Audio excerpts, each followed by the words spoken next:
আমার ভাইজান, আমার বন্ধুগণ,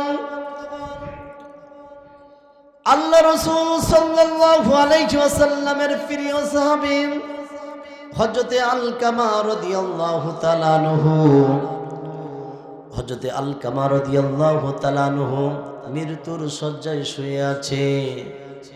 বারবার কালিমা পড়ার চেষ্টা করতেছেন, কিন্তু কালিমা পড়তে পারে না। হযরত বিলাল রাদিয়াল্লাহু তাআলা আনহু আর সালমান ফারসি রাদিয়াল্লাহু তাআলা আনহু বারবার কালিমা তাগিদ দিচ্ছে, কিন্তু কালিমা পড়তে পারে না, কালিমা জবান থেকে বাইর হয় না। কিছুক্ষণ পর হযরত বিলাল রাদিয়াল্লাহু তাআলা আনহু আমার রাসূলের দরবারে আসলেন। আসার পর ডাক দিয়ে বলছেন, ইয়া রাসূলুল্লাহ,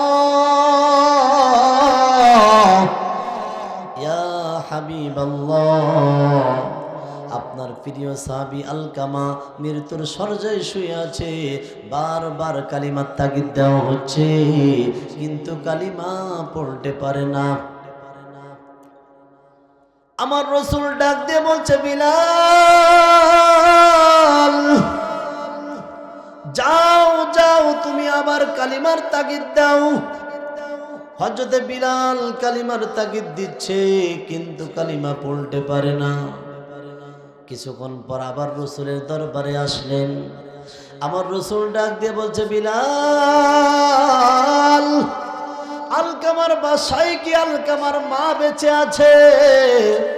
বিলাল ডাক দিয়ে বলছেন, ইয়া রাসূলুল্লাহ, আলকামার মা এখনো দুনিয়ার উপরে আছে, এখনো আলকামার মা দুনিয়া থেকে বিদায় নাই।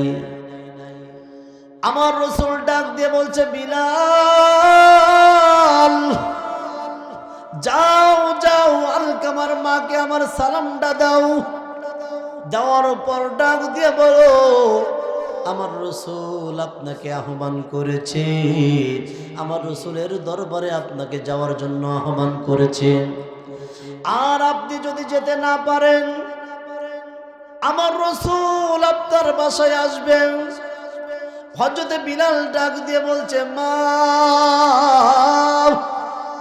আমার রাসূল আপনাকে আহ্বান করেছে আমার রাসূলের দরবারে যাওয়ার জন্য।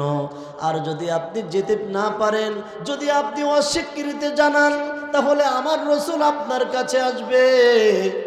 আলকামার মা ডাক দিয়ে বলছে, বিলাল, আমি জীবিত থাকবো আর আমার রাসূল আমার বাসায় আসবে, এটা হতে পারে না। বিলাল, আমার রাসূলের কাছে সংবাদটা পৌঁছায় দাও।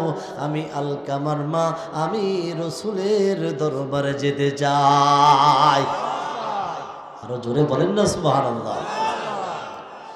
আলকামার মা মুরব্বী মানুষ, সপদানের মা,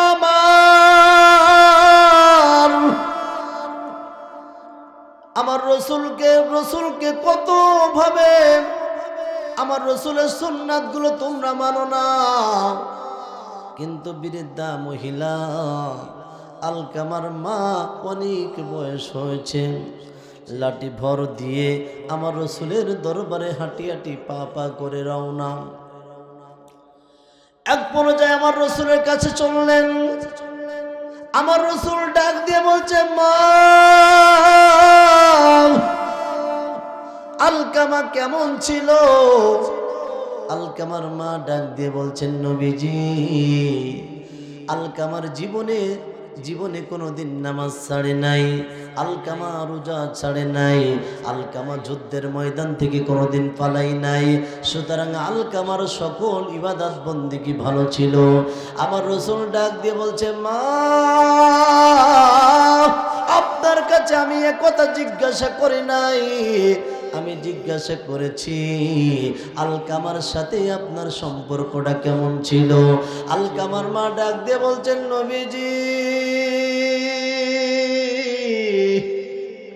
আলকামার সকল ইবাদত বন্দেগী ভালো ছিল, কিন্তু আলকামার সাথে আমার ভালো সম্পর্ক ছিল না। এ যুবক ভাই আমার, ভালোভাবে বুঝবা, আলোচনা বেশি করা লাগে না রে যুবক ভাই। আমার রাসূল ডাক দিয়ে বলছে, ও মা, আপনার সন্তান আলকামাকে আপনি মাফ করে দেন। আলকামার মা ডাক দিয়ে বলছেন, ইয়া রাসূলুল্লাহ, আমি আলকামাকে মাফ করতে পারবো না। আলকামা আমার কোনো কথা শুনতো না, তার স্ত্রীর কথা শুনতো, আমার কোনো কথা শুনতো না। ইয়া রাসূলুল্লাহ, আমি আলকামাকে মাফ করতে পারবো না। আমার রাসূল ডাক দিয়ে বলছে, বিলাল, জানে যা, জঙ্গলের ভিতরে যা, কিছু কাঠ কুড়িয়ে নিয়ে আয়, আর একটা সুন্দর করে কাঠগুলা সাজানোর পর আলকামাকে কাঠের উপরে রাখ। আমি রাসূল আলকামাকে আগুন দিয়ে জ্বালাইয়া পুরাইয়া আমি দুনিয়া থেকে বিদায় করব। আমার রাসূলের কথা শুনে হযরত বিলাল আর দেরি করে নাই, জঙ্গলের দিকে রওনা। আলকামার মা ডাক দিয়ে বলছেন, নবীজি,